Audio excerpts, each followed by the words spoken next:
Hyderabad real estate market కూడా చాలా అంటే చాలా డెవలప్ అవుతుంది అని అనుకోవచ్చా సార్? డెవలప్ అవుతుంది. నందమూరి తారక రామారావు గారు ఉన్నప్పుడు కానీ, అంతకుముందు వేరే కాంగ్రెస్ లీడర్స్ ఉన్నప్పుడు కానీ, తర్వాత చంద్రబాబు గారు కానీ, రాజశేఖర రెడ్డి గారు కానీ, కిరణ్ కుమార్ రెడ్డి గారు అందరూ కూడా ప్రతి సీఎం కూడా ఎంతో కొంత కంట్రిబ్యూట్ చేశారు. ఓకే. ఫార్చునేట్లీ ఏంటంటే లాస్ట్ 10 years గత గవర్నమెంట్లో కొద్దిగా ఫాస్ట్గా అయింది. వాల్యూ ఇప్పుడు సినిమా 20 సంవత్సరాల ముందు 100 కోట్లు అంటే ఈ రోజు 1000 కోట్లతో సమానం. ఓకే, అంతే కదా.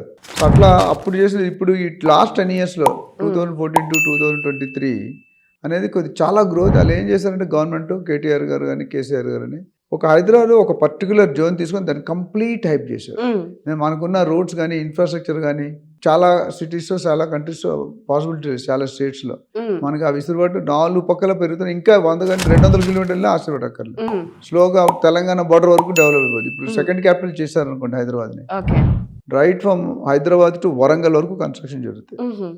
అందుకే కొంతమంది Warangal is capital, second capital of Telangana లాగా. అట్లా మిగతా ఏరియాలు నిజామాబాద్, కరీంనగర్ చాలా ఉన్నాయి కదా. కేసీఆర్ గారు ఫామ్ హౌస్ ఉంది, అదేదో ప్లేస్. సో నేను అనేది అంటే రియల్ ఎస్టేట్ ఎప్పుడైనా పేదవాడైనా గొప్పవాడైనా మధ్యతరగతైనా ఒక 100 గజాలు 200 ప్లాట్ కొనుక్కోండి. ఫస్ట్ మీకు ఏ తినడానికి ఉన్నా లేకపోతే ప్లాట్ అయితే కొనుక్కోండి. ఒకవేళ డబ్బులు ఉంటే ఫ్లాట్ కొనుక్కోండి, లేదా ఇల్లు కట్టుకోండి. చిన్న ఇల్లు 100 గజాల్లో కట్టండి. ఎందుకంటే మీరు రెంట్ ఇంట్లో ఉంటే మీ జాబ్ పోయింది, మీకు కరోనా వచ్చింది, బిజినెస్ లాస్ అయ్యారు, అప్పుడు ఎవరు రెంట్ ఉంచుతారు ఓనర్స్. అదే మీ ఇల్లు ఉందనుకోండి, పచ్చడి మెతుకులు తినైనా బతకొచ్చు. మటన్ బిర్యానీ లేకపోయినా అది ఇల్లే లేకపోతే రోడ్ మీద పడేస్తే. హైదరాబాద్లో ప్రాబ్లం ఏమైంది, రోడ్ మీద పడేశారు.